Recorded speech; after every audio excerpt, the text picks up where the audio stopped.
Immigration में कोई ना कोई प्रॉब्लम हो रही थी, तो उनको एक रूम में ना साइड पे भेजते जा रहे थे, या उनको वापस डिपोर्ट कर दिया जाएगा। आपकी इमिग्रेशन नहीं क्लियर होने वाली है और ज़रूर कोई ना कोई आपके साथ मसला होगा।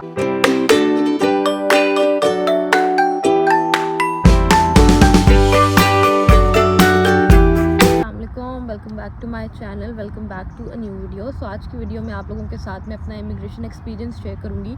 मुझे बहुत से मैसेजेस आए हैं, इंस्टाग्राम पे ईमेल्स आई हैं और बहुत से मेरे सब्सक्राइबर्स ऐसे हैं जिनके आने वाले कुछ डेज़ में फ़्लाइट्स हैं। सो पहले तो मैंने ये सोचा था कि इस वीडियो को थोड़ा सा फ्री होकर टाइम निकाल के आराम से बना के शेयर करूँगी, लेकिन क्योंकि अभी बहुत से मैसेजेस आ चुके हैं और फ़्लाइट्स भी हैं लोगों की, तो आई थॉट इसको as soon as possible record करके अपलोड करना चाहिए। सो वीडियो को स्टार्ट करते हैं। आपको अपना इमिग्रेशन एक्सपीरियंस बताऊंगी, मैं बताऊंगी कि मुझसे क्या क्या क्वेश्चंस हुए थे, साथ में कुछ टिप्स एंड ट्रिक्स भी आपसे शेयर करूंगी ताकि आपका इमिग्रेशन भी स्मूथ जा सके। सो वीडियो को स्टार्ट करते हैं और चलते हैं अपने मेन टॉपिक की तरफ। अच्छा, हम लोग हीथ्रो टर्मिनल 4 पे लैंड हुए थे सुबह तकरीबन 6 या 7 के बीच में, और जैसे ही हम लोग अपने इमिग्रेशन वाले सेक्शन की तरफ गए थे तो एक बहुत लंबी सी लाइन मुझे देखने को मिली, जिसको देख के स्टार्टिंग में तो मैं बहुत ज़्यादा डर गई थी और जितना भी मैंने कॉन्फिडेंस अपना बिल्ड करके रखा था वो एकदम से ज़ीरो लेवल पे चला गया था। आपको मैं लाइन का जो रो थी ना, क्यू था जिसमें हम खड़े थे, उसका अंदाज़ा मैं यहाँ से देती हूँ कि सुबह 6-7 के बीच में, 6:30 कंसीडर कर लें आप, हम जाके इमिग्रेशन की लाइन में खड़े हुए थे और 10 बजे हम लोग अपनी इमिग्रेशन वगैरह करवा के बाहर निकले थे अपने एयरपोर्ट से। और इमिग्रेशन का जो प्रोसेस था ना क्वेश्चन आंसर का, वो मैक्सिमम जो है वो 10 to 12 मिनट्स का था, दैट्स इट। तो आप देख लें कि कितनी लंबी क्यू। तो मेरे हस्बैंड की इमिग्रेशन हुई, ठीक है, उनसे पूछा गया कि वाई यू आर हियर, अपना वीज़ा टाइप बताएं, और इसके साथ साथ जो है उनसे उनके डॉक्यूमेंट्स मांगे। सबसे पहले तो पासपोर्ट वो आपसे लेते हैं, ठीक है। पासपोर्ट उन्होंने चेक किया, जिस पेज पे वीज़ा लगा हुआ है वो वाला पेज चेक किया और उसको तकरीबन 2-3 minute, date of birth, name, picture, सब कुछ वेरीफाई करने के बाद उन्होंने पूछा that why you are here, कौन सा वीज़ा टाइप है। ये सब पूछने के बाद उन्होंने कुछ मेन डॉक्यूमेंट्स मांगे, वो देख के डॉक्यूमेंट्स उनको क्लियर कर दिए। एक छोटे से कैमरे में उनकी पिक्चर ली और उनको क्लियर कर दिया। मेरे हस्बैंड के बाद आई मेरी बारी, मैंने उठाया हुआ था मिनहल को, अपनी बेटी को, तो उन्होंने सबसे पहले अगेन मुझसे मेरा पासपोर्ट मांगा। पासपोर्ट मांगने के बाद मेरी पिक्चर, मुझे मेरे फेस को और जो मेरी पिक्चर थी पासपोर्ट पे उसको टैली किया, देन मेरी डेट ऑफ बर्थ वगैरह, पासपोर्ट नंबर, वो सब चेक करने के बाद जो इमिग्रेशन ऑफिसर थी उन्होंने मेरे से सबसे पहला क्वेश्चन ये किया that why you are here, किस वीज़ा पे हो, क्यों हो। उसका मैंने कॉन्फिडेंटली आंसर कर दिया। उसके बाद उसने मेरे से मेरे डॉक्यूमेंट्स मांगे। अब डॉक्यूमेंट्स में क्या चीज़ आती है, डॉक्यूमेंट्स में आपका ना एक तो डिसीजन लेटर आ जाता है UKVI की तरफ से। जब आप वीज़ा अप्लाई करते हैं, आपका वीज़ा आ जाता है ना, तो आपका एक डिसीजन लेटर आता है जिस पे आपके BRP कलेक्शन का एड्रेस भी लिखा होता है। तो वो मैंने उसको अपना डिसीजन लेटर दिया। उसने वो डिसीजन लेटर देखने के बाद मज़ीद आपसे कुछ डॉक्यूमेंट्स वो मांग सकते हैं, जैसे कि आपका कॉस्ट लेटर या कैश लेटर, वो आपसे मांगते हैं, उसको देखते हैं। अच्छा, मेरे डॉक्यूमेंट्स चेक करने के बाद मेरे से जो फाइनल क्वेश्चन हुआ था वो ये हुआ था कि कोई अकोमोडेशन सर्च की है आपने। सो मैंने नहीं की थी अकोमोडेशन, तो मैंने उसको इस चीज़ का आंसर दे दिया कि नो, मैंने अभी तक कोई अकोमोडेशन नहीं देखी अपने लिए। तो उसने मेरे से इसका रीज़न पूछा कि आपने अभी तक अपने लिए अकोमोडेशन क्यों नहीं देखी। तो मैंने उसको बता दिया कि मैं कंफर्टेबल नहीं थी पाकिस्तान से अकोमोडेशन बुक करने में, बिकॉज़ मैंने सुन रखा था कि स्कैम्स भी होते हैं। दूसरा, मैं चाह रही थी कि मैं फ़िज़िकली अपनी जो अकोमोडेशन है उसको विज़िट कर लूँ और उसके बाद ही उसको फाइनलाइज़ करूँ। तो उसने मुझे पूछा कि अगर अकोमोडेशन नहीं देखी तो फिर कहाँ रहोगी, किसके पास जा रही हो, क्योंकि तुम्हारे साथ तो बच्ची भी है। तो मैंने उसको बताया कि मैं अपने एक अंकल के पास रहूँगी फॉर 1 or 2 वीक। वहाँ पे रहते हुए मैं अपने लिए अकोमोडेशन ढूंढूंगी और उसके बाद जो है मैं वो मूव कर जाऊँगी। सो उसने मेरे से एड्रेस लिया, मेरे अंकल यानी मेरे चाचू होते हैं UK में, तो उसने मेरे से उनका एड्रेस लिया, पोस्ट कोड उनका पूछा, उनका कॉन्टैक्ट नंबर, उनका नेम, उनका ऑक्यूपेशन, कितने टाइम से वो UK में है, सारी डिटेल्स मेरे से मेरे अंकल की ली।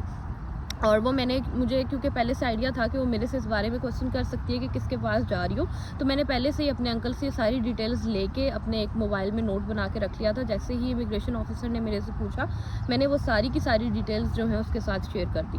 सो इसके बाद उसने मेरी पिक्चर ली कैमरा में और we are good to go, उसने हमें कहा कि तुम लोग चले जाओ। सो इस सारे प्रोसेस में, जिसमें मेरी इमिग्रेशन हुई, मेरे हस्बैंड की हुई, मिनहल की हुई, हमारे 10 to 12 मिनट्स ही लगे, लेकिन जो क्यू थी ना वो बहुत, तो ये था मेरा मेरा इमिग्रेशन का एक्सपीरियंस जो कि अल्हम्दुलिल्लाह बहुत स्मूथ था और बहुत अच्छे से हम लोग जो है वो हमारी इमिग्रेशन हो गई। लेकिन वहाँ पे ना, क्योंकि मैंने आपको बताया एक बहुत लंबी क्यू थी, तो ऑब्वियसली मैंने अपने सामने बहुत से लोगों की इमिग्रेशन होते देखी है। तो वहाँ पे ना कुछ लोगों के साथ बड़े हैंड भी हुए हैं। हैंड कैसे हुए हैं कि कुछ लोग थे, कुछ आई डोंट नो वो किस वीज़ा पे थे, लेकिन उनकी इमिग्रेशन में कोई ना कोई प्रॉब्लम हो रही थी, तो उनको एक रूम में ना साइड पे भेजते जा रहे थे। उस रूम में पुलिस भी थी, आई थिंक जो उनके इमिग्रेशन ऑफिसर, जो इमिग्रेशन पुलिस होती है वो थी, और उनको वहाँ पर सील लगा हुआ था रूम में, और उनको वहाँ पे बिठाते जा रहे थे। अब आई डोंट नो आगे उनके साथ क्या होगा, उनको मज़ीद इन्वेस्टिगेट करेंगे या उनको वापस डिपोर्ट कर दिया जाएगा, I don't know about it. So उनको साइड पे किया जा रहा था। अच्छा, तो अब मैं आप लोगों के साथ जल्दी से कुछ टिप्स शेयर कर देती हूँ जो कि आपको भी हेल्प आउट करेंगी। मैंने खुद ये चीज़ें जो हैं अपने जानने वालों से पूछी हैं जो कि ऑलरेडी यूके आए थे। सो इसी तरह आप लोग सीखते हैं, इसी तरह आप लोगों की का भी एक्सपोजर होता है, आपको भी चीज़ें पता चलती हैं। सो नंबर 1 इज़ अपने जितने भी डॉक्यूमेंट्स हैं वो सब के सब अपने साथ प्रिंटेड फॉर्म में रखें। फ़ोन में तो होने ही चाहिए, लेकिन प्रिंटेड भी रख लें for your safer side. Your visa, your passport obviously वो तो आपके पास होगा ही होगा। योर जो वीज़ा डिसीजन लेटर आता है आपका, वो आपका कैश या कॉस्ट लेटर, अगर आप स्टडी वीज़ा पे हैं तो आपका यूनिवर्सिटी के जितने भी डॉक्यूमेंट्स हैं, जितने भी लेटर हैं, इवन जो आपने फ़ी सबमिट करवाई है, सब कुछ जो है आपके पास प्रिंटेड फॉर्म में होना चाहिए। You never know immigration officer कौन सी चीज़ कब आपसे कहाँ पे मांग ले। अगर आपने अकोमोडेशन बुक करवाई हुई है तो आपके जो भी अकोमोडेशन के डॉक्यूमेंटेशन होती है ना, जैसे कि आपका कोई आपने पेमेंट किया तो उसकी पेमेंट की कोई रिसिप्ट हो गई, अगर आपने कोई होटल बुक किया तो होटल की रिजर्वेशन हो गई, कुछ भी अकोमोडेशन से रिलेटेड है तो वो आपके पास प्रिंटेड फॉर्म में होना चाहिए।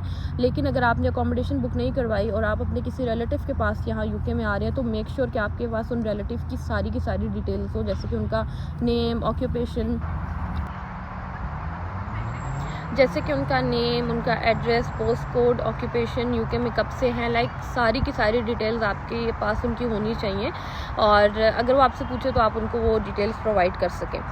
इसके साथ साथ बी कॉन्फिडेंट, ठीक है। आपको ऐसा कुछ सोचने की ज़रूरत नहीं है कि खुदा ना खास्ता ये इमिग्रेशन ना हो गई, पता नहीं क्या हो गया, और आप अगर किसी क्वेश्चन को कॉन्फिडेंटली नहीं आप आंसर कर पाए, या कोई आप बीच में कोई आपसे मिस्टेक हो गई तो वो खुदा ना खास्ता आपको डिपोर्ट कर देंगे। ऐसा कुछ भी नहीं है, आपको नहीं डिपोर्ट करेंगे अनटिल अनलेस कोई बहुत ही स्वेयर रीज़न ना हो, ठीक है। सो कॉन्फिडेंस लेवल अपना आपने बिल्कुल अच्छा रखना है, ठीक है। आपने अपनी एनर्जी को डाउन नहीं होने देना।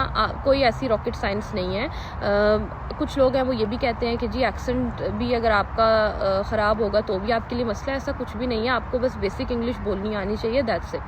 सो ये चीज़ जो है आपने जहन में रखनी है कि डरना नहीं है। ऑब्वियसली जब आप डरेंगे आप नर्वस होंगे और आपसे क्वेश्चन का आंसर नहीं किया जाएगा। जब आप लोग यूके आते हैं ना, किसी भी वीज़ा पे आ रहे हैं आप, आपने वर्क परमिट लिया है या फिर आप स्टडी वीज़ा पे हैं या कोई भी और वीज़ा है, अच्छा उसमें ये होता है ना कि पाकिस्तान जो है वो और तरह की कंट्री है, वहाँ लाखों किस्म के जुगाड़ चलते हैं। आप कोई जुगाड़ चला के इंग्लिश टेस्ट कर लेते हैं, या आपका कोई तुक्का लग जाता है इंग्लिश टेस्ट में, आप निकल जाते हैं। लेकिन यहाँ पे आके आपको इंग्लिश में बिल्कुल बेसिक कम्युनिकेशन भी नहीं करनी आती, तो आपके लिए मसला बन सकता है। क्योंकि ऑब्वियसली अगर आप यूके में आ रहे हैं तो आपने एक proper English language test clear किया है ना, आपने वो प्रोफिशिएंसी लेटर गवर्नमेंट को प्रोवाइड किया, तभी आपको वीज़ा मिला। तो हाउ इज़ इट पॉसिबल कि आप बेसिक से question that why you are here का भी आंसर ना कर दे सके। सो ये इसकी कोई सेंस नहीं बनती और ये चीज़ आपके लिए प्रॉब्लमेटिक हो सकती है। तो देखिए, अगर आप यूके आ रहे हैं तो अब आपको इंग्लिश में ही बात करनी है। ज़्यादा एडवांस लेवल इंग्लिश की बात नहीं करी, लेकिन आपको बेसिक इंग्लिश तो बोलनी आनी चाहिए कि आप अपना इमिग्रेशन का प्रोसेस बहुत इजीली क्लियर कर सकें। अब यहाँ पर हम पाकिस्तानी वही अगेन हम जुगाड़ चला के यहाँ पे आ तो जाते हैं और हमें ये लगता है कि यार बस वो जुगाड़ जो वहाँ चल गया वो यहाँ भी चलेंगे, तो ऐसा कुछ नहीं है।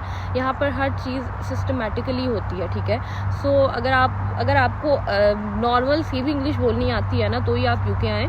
अगर आप बिल्कुल ज़ीरो है, अपनी कम्युनिकेशन स्किल्स आपकी बिल्कुल ज़ीरो है, इंग्लिश आपकी बिल्कुल ज़ीरो है, तो मैं आपको बता रही हूँ आपकी इमिग्रेशन नहीं क्लियर होने वाली है और ज़रूर कोई ना कोई आपके साथ मसला होगा। मैं मसले की इंटेंसिटी आपको नहीं बता सकती, बट कुछ ना कुछ होगा। सो ये बात अपने जहन में रखें, यहाँ पे कोई जुगाड़ नहीं चलता, क्योंकि मैंने लिटरली ऐसे केसेस सुने हैं जिनको बिल्कुल इंग्लिश नहीं बोलनी आती और वो वापस ही गए हैं, डिपोर्ट ही हुए हैं। ये जो फैंटेसीज होती है ना कि यार मुझे अभी इंग्लिश नहीं आती, मुझे तो बिल्कुल इंग्लिश नहीं आती, लेकिन मैं यूके जाके आफ्टर 1 ईयर सीख जाऊँगा, ऐसा कुछ भी नहीं है। आपको बेसिक तो आनी चाहिए यार, आप यहाँ तक पहुँच गया तो आपको बेसिक आनी ही चाहिए। सो अगर आपको लगता है कि आपकी कम्युनिकेशन स्किल्स वीक हैं, तो ऑब्वियसली हर इंसान को अपना पता होता है, तो उनको इम्प्रूव करें। ऑब्वियसली जब आप अपना यूके का प्रोसेस चला रहे होते हैं तो वो थोड़ा सा टाइम टेकिंग होता है, उसमें कुछ मंथ्स आपके लग जाते हैं। सो वो जो टाइम है, वो जो आपका प्रोसेस का टाइम है, उसको यूटिलाइज़ करिए अपनी कम्युनिकेशन स्किल्स को बेटर करने के लिए, और ये सबसे अच्छी टिप है जो मैं आपको दे रही हूँ। आई होप वीडियो आपको अच्छी लगी होगी, आपके लिए वीडियो हेल्पफुल भी रहेगी। मज़ीद कोई क्वेश्चन है आपका, कॉमेंट सेक्शन में आप पूछ सकते हैं। इंस्टाग्राम का लिंक डिस्क्रिप्शन में, आप वहाँ जाके मुझे DM भी कर सकते हैं, और जीमेल अकाउंट भी आई विल ट्राई कि मैं डिस्क्रिप्शन में दे दूँ, आप लोग मुझे मेल भी कर लें। It's up to you. So thank you so much for watching the video. Channel को अभी तक सब्सक्राइब नहीं किया तो जल्दी से कर लें। बहुत जल्द आपसे मुलाकात होगी। Take care. अल्लाह हाफिज़।